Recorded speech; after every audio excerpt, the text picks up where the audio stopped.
nin dulaysan maanihi doqoniya ma ihi garac damiirkaygii muu dhiman ceeb dacayda maan suran dani toogsi ima badin daa'imkay ma caasiin dantaydaan aqaanoo daacad ruuxa baan ahay.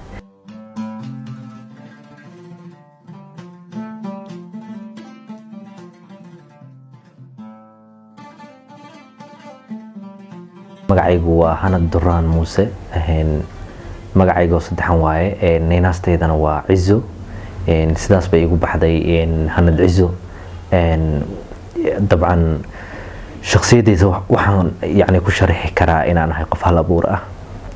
qof suugaanyahan ah maansayahan gabyaha dadka abwaan baa tahay dhahan laakiin anuu abwaan ma ihiye waxaan ahay maansayahan waxaan ahay hal abuur dhanka suugaanta ah heerkayga waxbarasho wadankan baan horta muddo ku noolaay oo adigu waxaan joogaa muddo hadda 12 sano camal ah marka heerkayga waxbarasho dugsi hoose dhexe ilaa iyo dugsi sare waxaan ku qaatay wadankan dabcan heerkayga waxbarasho wuxuu gaarsan yahay ilaa college inaan marka dugsi sare ka baxay inaan college oo dhanka IT-ga ah ama computer science-ka inaan bartay intaa un baan waxbarashada hadda ku kooban tahay inaan heer jaamacadeed sii gaarana waan rajeynayaa. hal abuurka suugaaneed horta Soomaalida oo dhan inta ugu badan waa wada hal abuur Soomaalida badankood waa wada hal abuur qof walba oo Soomaaliyana waxba ku jira waxba curin karaa yani qof walba curintiisu hab in hal la ekaato laakiin dadka Soomaaliyeed inta ugu badan waa wada hal abuur yani waa wada curiya waxaan lagu tilmaamaa inaan ummadii suugaanta aniga khaasatan haddaan tayda u laabto anigu waxaan is arkay inaan ahay hal abuur muddo adigu aan ku qiyaaso inay ka fog tahay 13 sano laano waxay ahayd 2008 meelahaas markii aan miyiga joogay oo marka hore miyina waan joogay marka hore miyi baan ku dhashay magaalaan u soo gudbay magaaladii marka u soo gudbay kadibna haddana miyiga baan ku laabtay oo aan muddo joogay marka miyiga marka la joogo badanaa waxa jirto waxa la yiraahdo gaaf amba aroosyada oo kale markaan ka kaco amba aroosyada oo kale marka imaado waxaan isku day jiray inaan kaco oo aan wax sheego dadka waxaan ahay aad u jecel inay wax sheegaan amba ay wax soo jeediyaan baan aad u jecelahay dabcan hadeer way ka yara xiisa dhigay shayga markaad muddo wado sibaad u yara nacaysa laakiin muddooyinkii igu horeysay markii aan bilaabay waxaan ahaa qof aad u jecel inuu wax soo bandhigo marka 2008 bay waxay ahayd xilliyada aan aroosyada aan ka qaadi jiray heesaha raggii hore Allahu naxariistee Umar Dhuul Cali oo kale iyo Tubeec iyo heesahooda aan qaadi jiray habeenada kamid waxaan ku xasuustaa anagoo aan saas shukaansiga miyiga u aqoon baan maalin waxaan isbaranay gabar aad u boqornayd oo dabcan aad u qiimo badnayd baan maalin anoo dhanka tuulada inta ka imid xaafadda u socdo baan saaragnay sheeko dheer kadib waxa dhacday gabadhii inay ballamiso oo aan gurigeeda aan imaado sida miyiga caadiga ahna miyiga gabdhaha waxa loo imaadaa xilliga ay gabdhuhu hurdaan dadka kalena ay kala seexdaan si labadaas qof ay isugu helaan fursad ay yani ay ku kala dhameystaan ababa xiriirkooda iyo sheekadii ay markaas u dan lahaayeen oo mid walba midka kale uga bogto habeenkii igu horeysay bay ahayd oo gabar ugu tago miyi aan ugu tago amba shukaansi aan u aado waxa dhacday marka habeen bay ballamisay anigu markaas aqoon saayid uma lahayn in la guureeyo adeerkii baa marka ka haysto aniga markaas ila da wax yar iga weynaa kaale igu heliyeen habeenkii waan israacnay marka habeenkii marka waxa dhacday markii aan gabadha u tagnay in aan ugu tagno rag adigu 4 ku siman inay gabadhii ay la joogeen hasaawo ugu imaadeen oo yani ay gabadhii shukaaminayeen oo ay ku soo kala hormareen marka 4 nin oo meesha fadhiya 6 ku noqonay waxa dhacday marka gabadhiina waa fadhidaa 6 nin meesha baa lagu joogaa marka waxa la yiri sidee lagu kala badin karaa nin walba wuxuu hayo soo tuurta nin walba afray nin walba maaso nin walba waxbuu tuurtay marka aniga adeerkay markii magaalaan ka nimid markaasoo iska dharcad baan iska ahaynay nin walba hees wuxuu tuurtay Umar Dhawle iyo Tubeec ay kala lahaayeen ma kala tuuran meeshii baa nolo kaga badiyay ciilkii meeshaas aan ka qaaday ba marka wuxuu dhaliyay inaan isku dayo waxa igu jira inaan wax ka ogaado kadib wadankan markaa imaaday oo aan iskuulkii hoose dhexe aan baranayay aan kasoo dhaafay kii sare aan baranayay baa waxaan bilaabay inaan gabay markaas la yiraahdo warbaldaya dadkaygan dayacan gabay la yiraahdo inaan curiyo oo aan markaas shayga igu horeeyay oo aan macnaha maansa ahaan ama gabay ahaan aan u sameeyo kaasoo ah niyo waqti aan aad ilaahay uga mahad celiyo buu igu soo dhacay gabaygii igu horeeyay leano hadda heerka aan joogo waa heer maskax fiyow baan hadda haystaa sidaan iska aaminsanahay waxaana kow ka ahaa maskaxdaas fiyow inaan helo gabaygii maalinkaas aan curiyay waxa igu dhaliyay maalinkaas waxaan oran karaa waxa igu dhaliyay xamaasadayda markaas yara kacsanayd markaas dalka xogaa waxbaa ka jirjiray gabay aan jeclaa oo abwaan hore u qaaday magaciisa hadda ma xasuusto oo warbaldaya ay ku jidhay baan maalinkaas si fiican u dhageystay anigiyo shay aan curiyo shay igu horeeyay uu yahay oo aan aad u xiiseynay inaan wax curiyo 3 marxaladood baa isugu kay darsantay aadna waa ugu mahad celiyaa ilaahay maadaama aan maalinkaas bartay inaan wax curiyo maalinkaas wixii ka dambeeyayna aan noqdo qof hal abuurkiisa ka faa'iideysta waxay ahayd 2017 waxaan ku noolaa magaalada tan Nairobi hadda aan ku suganahay dabcan maalinkaasna waxay ahayd xilli subax ah barqay ahayd gabay waxa igu soo dhacay inaan curiyo warbaldaya la yiraahdo gabay buu ahaa gud gabay buu lahaa maansa ma ahayn marka taabay ahayd tii ugu horeysay 2017 baan ahayd sida aan hadalkayga marka hore ku furay baa waxay ahayd waxaan jeclahay inaan hal abuurka aan leeyahay aan ka faa'iideysto marka hore kadibna inaan ka faa'iideeyaan jeclahay oo dadku iga faa'iidaan hal abuurka aan leeyahay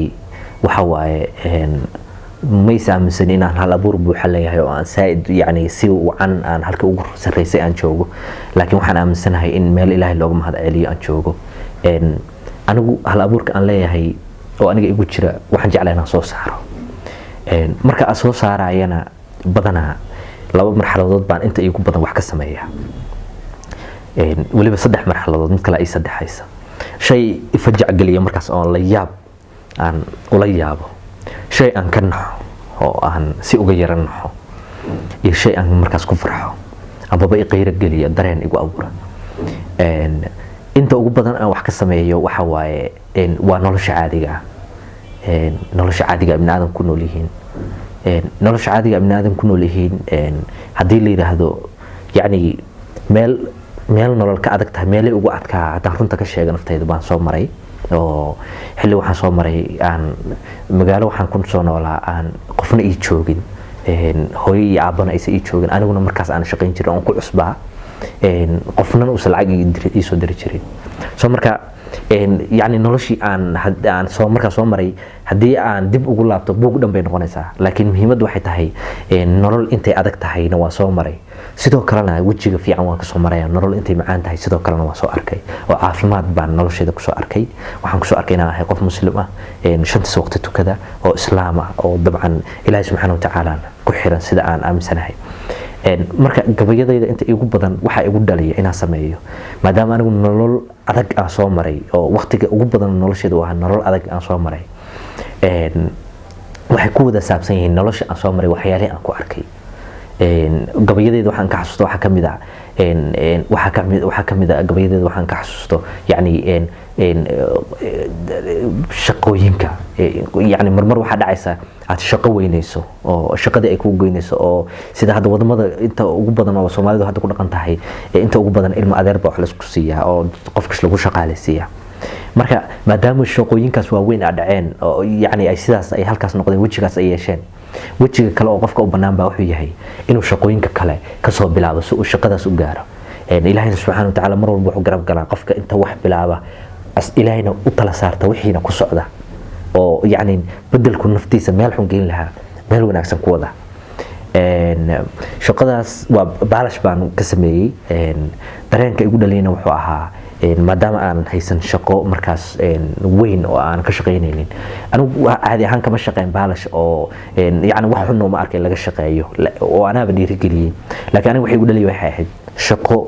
daciif shaqo yar waaye laakiin nolosha xunta qofka ibn aadanka hadii uu shaqo weyn waayo tii yarayna uu yeeso oo iskala weynaado waxa dhacaysa inuu nolosha ka dhaco oo wajiga kale oo nolosha u aado nolosha saddexda waji bay leedahay qofku waa inuu shaqeeyo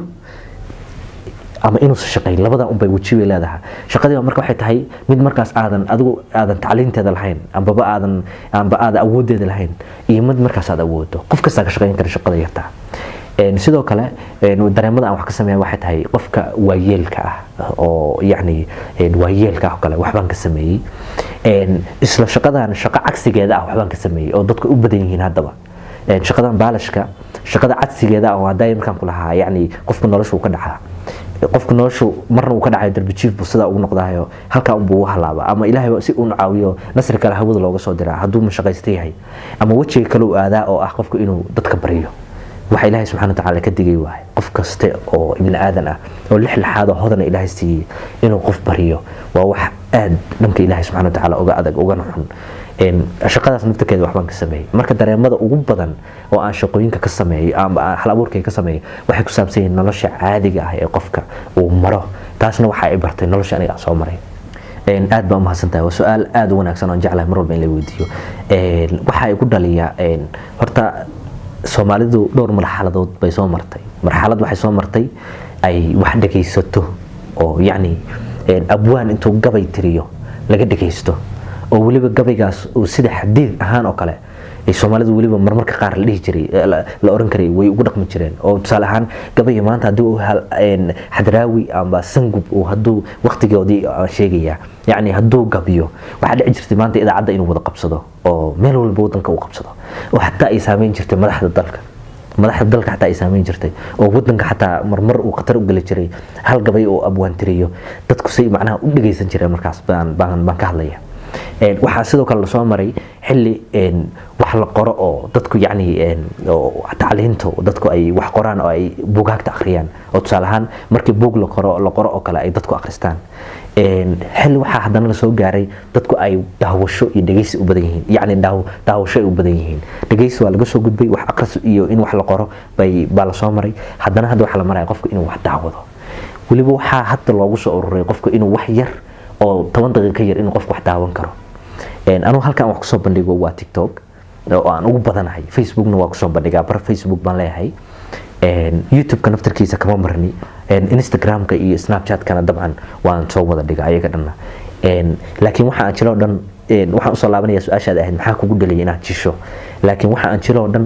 waxaan ku soo koobaa 1 daqiiqo sababta aan jilaa marka waxay tahay shayga anu maadaama laga soo gudbay xilli intaan soo fariisto oo dhaho hoyaalayay xilli aan dhaho oo qof idaawado waa ka soo gudba hadda waxaan marayaa xilli aan hadaan rabo cantar baqash ama nolol caadi ahayn ba waxaan caadi ahayn ba isaga hadla hadaan rabe xilli hadda waxaan marayaa la idaawan karo hadaan wax sameeyo marka maadaama aan ahay hal abuurkaygana aan rabo dadka inay kaga faa'iideeyo hadii aan haysan dad daawanayo macna dhageysanaya oo gabayga dhageysanaya waa inaan jadwal kala sameeyo oo la igu daawan karo marka anoo gabayaya baa hadana waxa uga faa'iideystay inaan qofkii wax tusiyo waxna uu daawado waxna uu dhageysto waxna uu daawado sidaasna ugu amr qaata gabayga muhiimadda igu weyn marka oo igu dhalisay inaan daawasho ka dhigo gabayadayda muhiimadda ugu weyn waxay tahay yani muhiimadda ugu weyn waxay tahay qofka ibnaadanka wax ku fahmi karaa markaad wax tusto laakiin markaad wax u sheegto badan waxa laga yaabaa inuusan bafiirinba tusaale ahaan hadda wax akhriska kale marka imaado buug baad qoraysaa tusaale ahaan hadda aniga buug aan qoray baa jiray oo la yiraahdo xikmadda xarafka oo xuruufta afka Soomaaliga oo dhanka ka kooban 32 xaraf afka Soomaaliga waxa laga yaabaa buug maanta hadaad inta qorto aan adiga aan baxda Cabdalla kana adan ku diibo inaadan buugi waxa laga yaabaa inaad fursad u helin inaad buugi akhriso laakiin buugi hadaan kaaga sheekeeyo waliba aan jileen ku saaro waxa laga yaabaa inaad buugi muuqaalkaas aad daawatay iyo sheekeynta aan kaaga sheekeeyay inay buugi kugu celiso oo aad buugi dhan wada akhriso marka tusaale waa hoga tusaaleynta ugu fiican qofka inaad qaab jileen ah wixii ku tusto tusaale ahaan hadda shaqadii baalashka oo kale markaan sameynayay waxaan ku bilaabay marka hore anoo shaqadii practical u sameynay leeyahay hadaan adiga ku dhaho warnay baalashka waa inaad ka shaqeysido baalashka waa wax wanaagsan oo ka shaqeeyo hadaan ku dhaho waa inaan ku tusiyo qaabka uu shaqeyn lahayd tusaale ahaan kabta qaabka u maranayo baalashka anigoo baalashkii marinayaan ku bilaabay kabta kadibna anigoo wixii sheegaya haddana waxaan sameynaya anoo kabii qaarna dhaqaya qaarna dadkii saaf garaynay oo dadkii u dhiibay sidaas ay ugu dhalisay marka aad baa mahadsan tahay marka koobaad anaa isla hadla qofka ugu horeeya oo la hadlo waa aniga marka labaadna waxaan la hadlaa bulshada inta iga faa'iidi ka waxa iga faa'iidi karta oo yacni danaynaysa shaqada baalashka waxay ahayd muuqaalkii igu falcelinta badnaa baan se oran karaa muuqaalo badan baa jiray oo aad falcelin uga helay laakiin muuqaalka baalashka waa muuqaalka mar walba halhays baa waxay u ahayd muuqaalka baalashka maxaa adiga kugu diray shaqadeeda maxaa adiga kaa galay shaqadeeda kugu diray marka suuqa marayo qof baa intuu iga hor imaado wuxuu dhahaa maxaa adiga kaa galay shaqadeeda kugu diray waa dad badan ay dhahaan marka waxaan ku hoga tusaaleynaya horta baalashku inuu yahay yacni baalashka kaliya maaha shaqooyinka dadku ay iskala yara faanaan oo qofkii shaati cadba uu ka yara wareegsado maaha baalashka kaliya waxa kamid ah maqaayadda oo kale dad badan waxaan arkay yasaaya waxaan arkay sidoo kale shaqadan timajaraha oo la yiraahdo shaqooyin badan baa jira laakiin waxay ka ahayd qayb arinta baalashku waana arin aan ku hoga tusaaleynayo marka ayada ah inuu yahay dabcan in dhalinyaro badan oo Soomaaliyeed sida caadiga ah Soomaaliya marka joognay dhalinyaro badan baa ka shaqeyn jirtay baalashka baalashka kaliya ma ahayne halkan Soomaalida hadda aan joogno waxaad moodaa shaqooyin badan oo halkaas laf dhabar ka ah Soomaaliya in hadda halkan iskala weyn yihiin waxa kamid ah guryaha la dhiso oo kale waxa kamid ah musqulaha la qoda waa shaqo oo qofku god buu qoday musqul iyo saxaro ma qodina god buu qoday qofku markuu musqul qoro dadkiibuna macnaha shaqo u qabtay sidoo kale lacag buu helaa waxa kamid ah gawaarida la tirtiro waxa kamid ah gawaarida oo mechanic laga noqdo oo waa farsamooyin cajiib ah waxa kamid ah birahan hadda la tumo oo kale waa kamid ah waxa kamid ah tuubooyinka oo dhulka la galiyo oo biyaha dadka loo xiriiriyo shaqooyinka aad ka muhiimka u ahaa oo kale wax ku oolka ba Soomaalidu hadda waxaan moodaa in halkan iskala yara weynaadaan oo si iskala yara weyn marka shaqada baalashka waxay ugu dhaliyay waxay ahayd dadka inaan guud ahaan ku wacyi geliyo shaqooyinka la iska yeeso gaar ahaan shaqada baalashka maadaama ay tahay shaqo macquul oo qofka uu waqtigiisana kaga faa'iideysan karo dadkana uga faa'iideyn karo maansadii baalashka okay maansadii baalashka waxay ku leedahay nin dulaysan maanihi doqoniya ma ihi garac damiirkaygii muu dhiman ceeb dacayda maan suran dani toogsi ima badin daa'imkay ma caasiin dantaydaan aqaanoo daacad ruuxa baan ahay anoo maanta daxashiyo milil daadinaya daxash waa wasaqda iyo waxaan dabcan